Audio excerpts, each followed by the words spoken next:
In this flicker, we'll visit the fine Jack London Museum and Cabin in Dawson City, remembering the world-famous author's time in the Klondike. My name is Tin Cup Kelly, and okay. Why do I know that name? You're famous, are you? Some say, but I was there. I was there at Henderson Creek with Jack, and so I did know Jack, and you're right. It was hard to just survive up there, let alone start writing any books. But he had it in his head. He'd tell us stories around the campfire, and you could just tell he was a storyteller. Born on January 12, 1876 in Oakland, California, Jack London had a difficult upbringing. He went to work at a young age to help his family make ends meet, working on a farm, selling newspapers, and even canning pickles. Jack eventually ended up on the seedy Oakland waterfront, using his small sailboat to poach oysters. With a desire to see the world, he worked on a schooner and sailed to the Far East, rode the rails of America as a hobo, and would eventually journey to the Yukon. Now, it's funny, but some of us who listened to his stories, me included, told him that he should write it down. He should write these stories down and maybe sell them. So maybe that's why he put author on there. It was already, the wheels were turning that he was going to do that when he got back. Or maybe from he could the look in Yukon. the future and see you and know that Tin Cup Ellie is going to Maybe so. It could be. Well, he's a pretty smart guy. But yeah, he was an aspiring author, but really he'd had one thing published when he was 16 or 17. He won a short story contest. But other than that, he had studied, you probably know this as well, but he had studied their style. He was definitely an aspiring author. But it was here that he got his break, let's say. When the steamer Excelsior brought gold into the San Francisco harbor in July of 1897, Jack, like so many, fell under the spell of gold fever. Along with 4 partners, including his brother-in-law, with the trip financed by his stepsister, Jack ventured north. After gaining steamer passage from San Francisco to Port Townsend, Washington, the party sailed to Juneau aboard the SS City of Topeka. From Juneau, they hired native guides who led them by canoe up the Lynn Canal. Jack and his partners landed in Dyea on August 7, 1897, then set upon the Chilkoot Trail, arriving at Sheep Camp on August 21st. They reached the summit on August 30th, then headed onward to Lake Bennett and down the Yukon River, reaching Stewart Island on October 9th. Jack was headed for Dawson, but when he got to Henderson Creek, which is about 80, or the Stewart River, which is about 80 miles from Dawson, people were coming the other way saying, don't bother going to Dawson because everything's staked. But there was land available for staking here. So he, along with at least a couple of hundred other people, staked claims on Henderson Creek. If you were to go down there now, nobody would be there, maybe one person.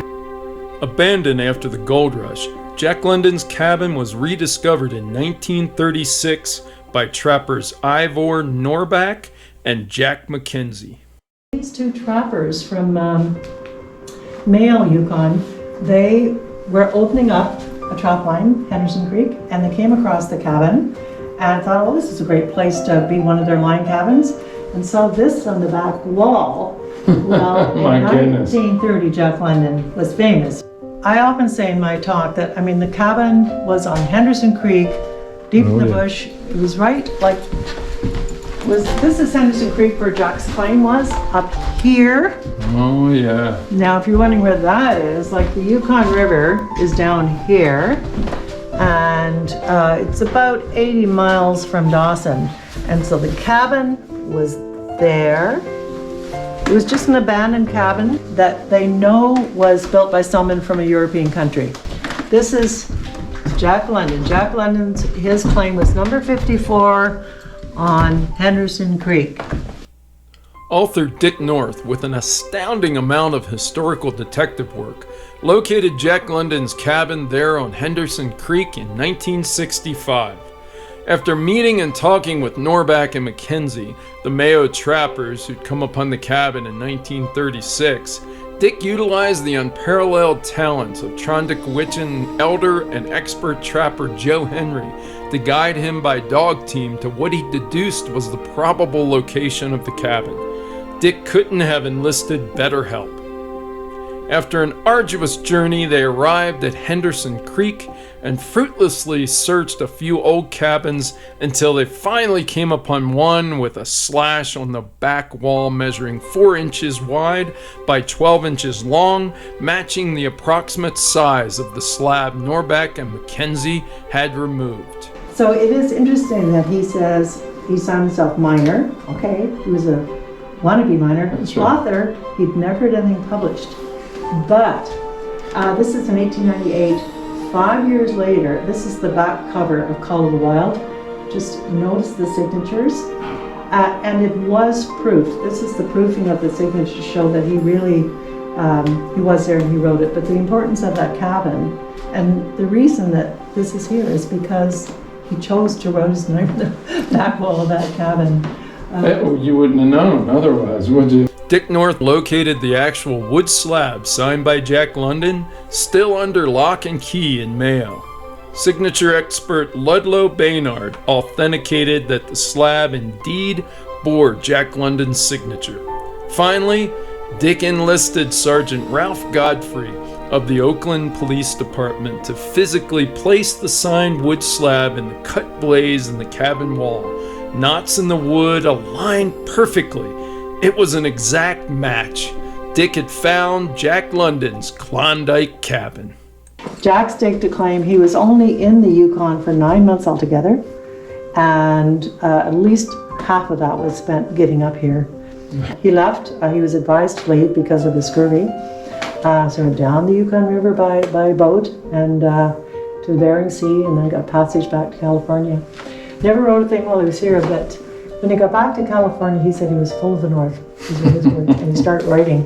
And over there, we have a list of all the books that he wrote in his very short lifetime. He died when he's 40, as you probably know. And Call of the Wild was published in, it's about 6th or 7th on that list. It was published in 1903. He sold it to Macmillan Publisher for something like $2,000. And Jack was thrilled. It made Macmillan Publisher rich, but everything Jack wrote after that, it made Jack London famous. Everything he wrote after that, good or bad, was well received. He was very prolific, writing all those books. He died when he was 40 and I think he's best known for his books about the North. I mean, he wrote books about sailing as well. But he was quite an amazing guide because he did a lot of other things. He was a war correspondent, popular speaker, did a lot of traveling, had a big sailboat, sailed around the world. Now, can we go?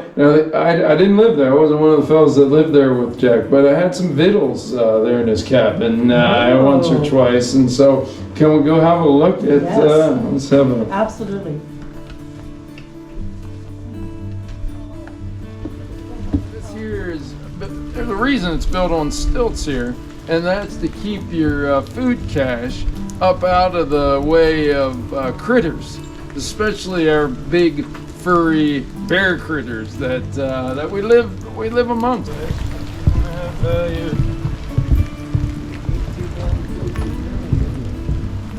I love that he put author there back in '98. That just kind of cool. Tickles my heart.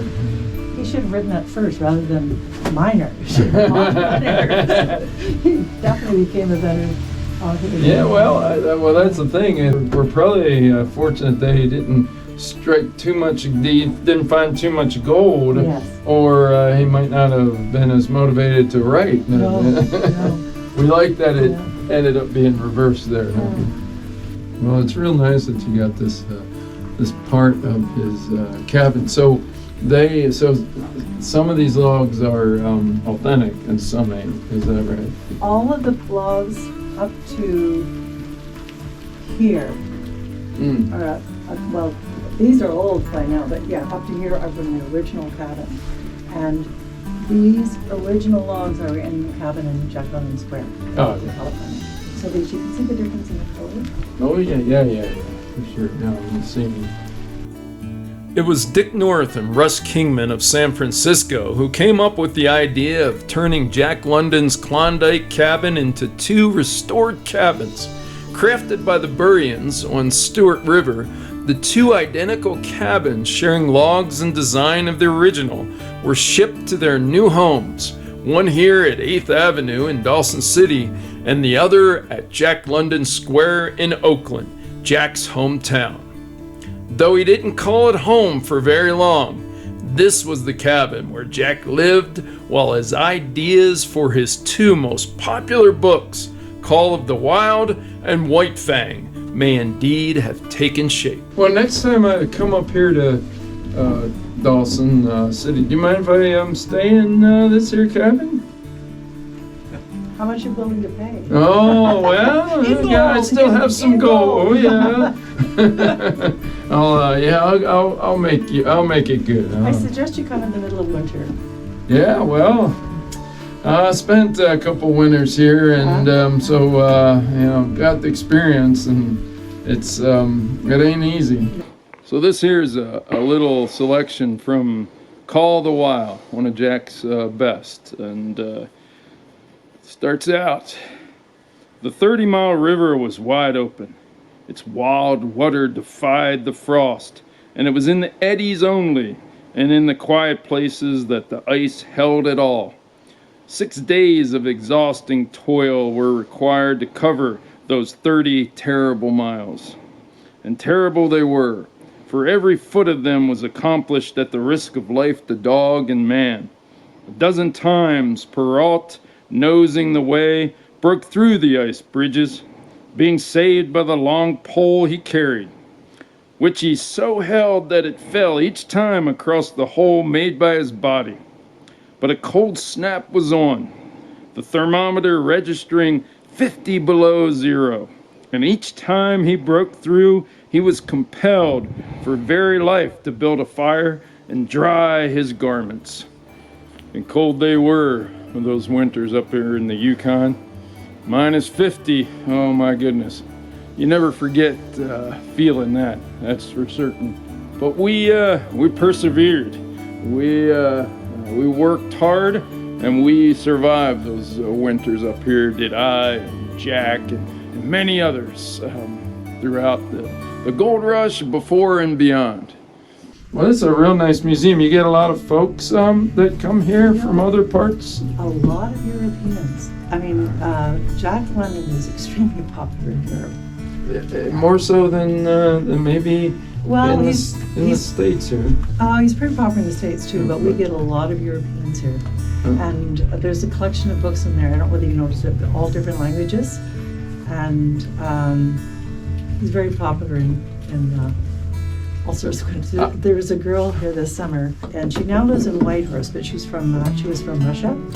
And I don't know what she does in Whitehorse. She didn't really tell me, but she was a die-hard fan of Jack London's, as so many people are. And just on the way out, she was looking, and I could show you when I go back in. She said, "Those are the books that I grew up on," and we have the same books that she had, Russian, Jack London's book in Russian.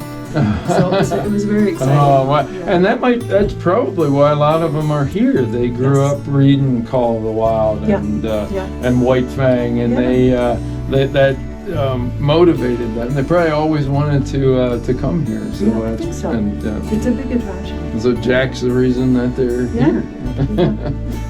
I thought it was me, but it wasn't.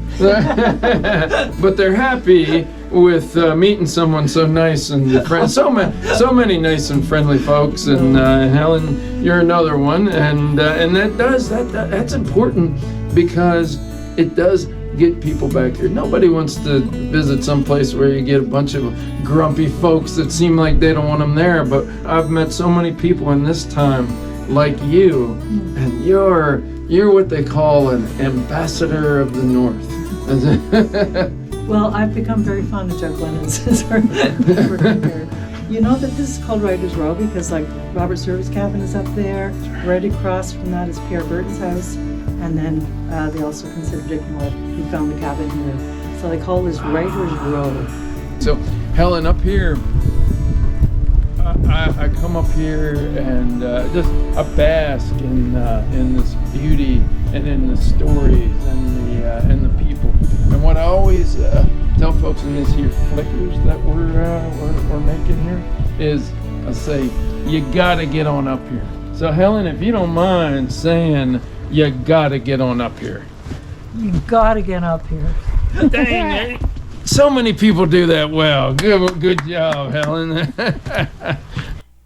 In part 2, Tin Cup ventures to Glen Allen, California, and visits Jack London State Historic Park and the final resting place of his old Klondike friends.